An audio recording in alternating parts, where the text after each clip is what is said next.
Do you have a massive project due tomorrow morning?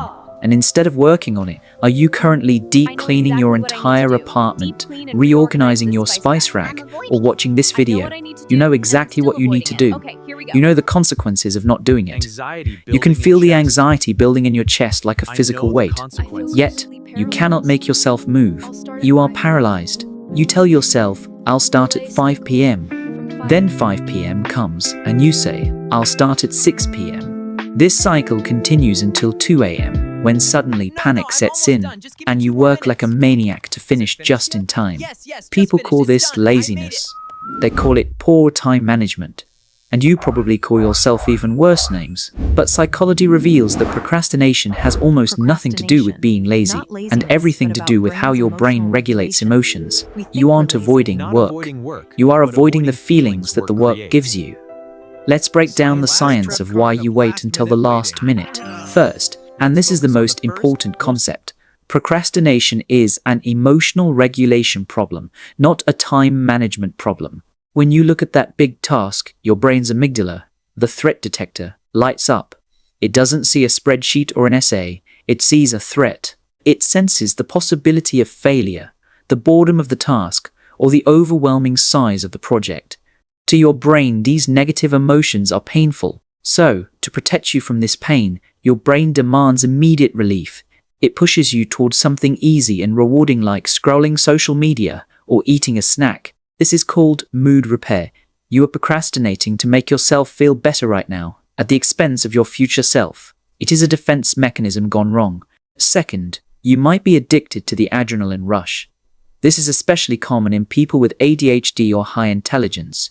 Your brain might have a lower baseline of dopamine. When a deadline is weeks away, the task feels boring. It doesn't stimulate you.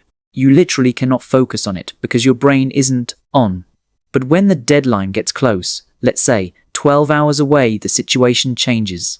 The fear of failure kicks in. Your brain floods with adrenaline and cortisol. This chemical cocktail wakes up your prefrontal cortex. Suddenly, you have laser focus. You feel a high. You work faster and better than you ever could before. Without realizing it, you've become dependent on the crisis to function. You wait until the last minute because that is the only time your brain gives you the fuel you need to work. Third, let's talk about the perfectionism paralysis. Many chronic procrastinators are actually closet perfectionists. You have such high standards for yourself that the idea of doing a mediocre job is terrifying. You think, if I can't do it perfectly, I won't do it at all.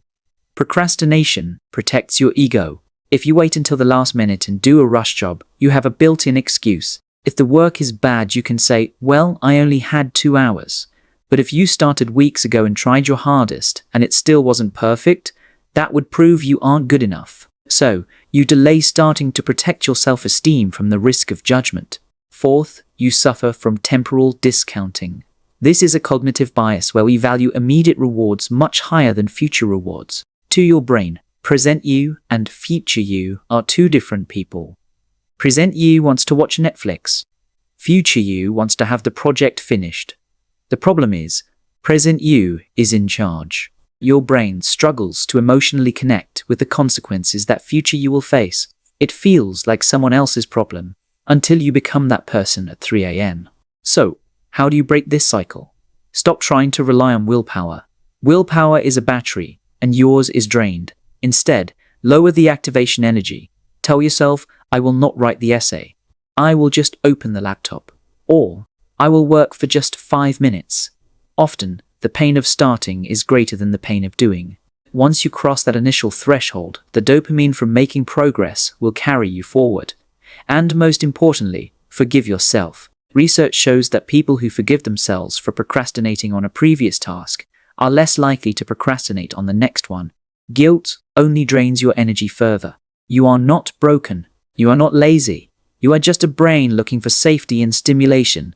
If this video helped you understand your work habits, you will love the next one. We are going to explore the psychology of people who stay in bed all day and the truth about bed rotting. Kindly subscribe and leave a comment below. What are you procrastinating on right now? See you in the next one.